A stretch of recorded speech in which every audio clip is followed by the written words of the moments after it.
It doesn't just stop with police, it doesn't just stop with community, it doesn't just stop with the justice system. It's going to take us all working together to make this work. Now at 5 o'clock, a surprise announcement today from Phoenix Police Chief Jeri Williams announcing she is retiring this summer after nearly 6 years on the job. It came as a shocker to many, and it also comes as the Justice Department investigates Phoenix police for possible civil rights violations. Jason Berry is live. A lot of people were asking if that federal investigation had anything to do with the chief stepping down.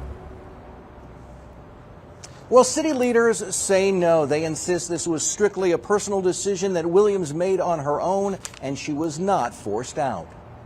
The violence in the community must stop. Phoenix Police Chief Jeri Williams has had a bumpy ride as the city's top cop. Officers shot in the line of duty, protests in the street, and a federal investigation looking into whether Phoenix PD violated citizens' civil rights.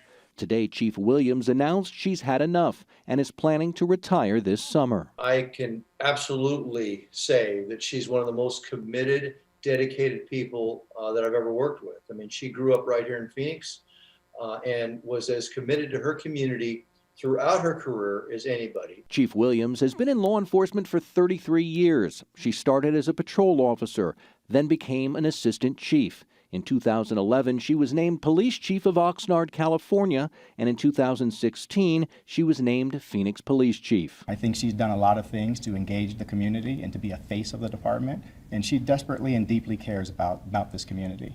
So for me, that's what I'd like her legacy to be. Chief Williams posted a list of her accomplishments that she hopes she'll be remembered for.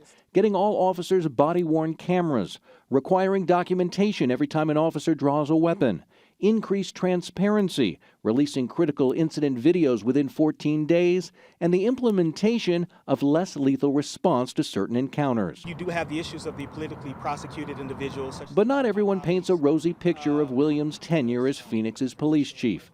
Jacob Rayford with the social advocacy group We Rising says Williams failed when it comes to accountability and transparency, and he's hoping the new police chief will do better. It's not just about that specific individual such as Chief Jeri Williams. It's about everyone who's directly underneath the chief and who has aided or been in a way of providing accountability and providing transparency to the community in these very sensitive subject matters. I am told the city will appoint an interim replacement for Williams and then conduct a nationwide search for a new Phoenix police chief. In Phoenix, Jason Berry for Arizona's Family. Jason, thanks. And Phoenix Mayor Kate Gallego among those weighing in, saying she supports Chief Williams' decision to prioritize her family, adding in a statement she thanks the chief for her partnership and her commitment to excellence.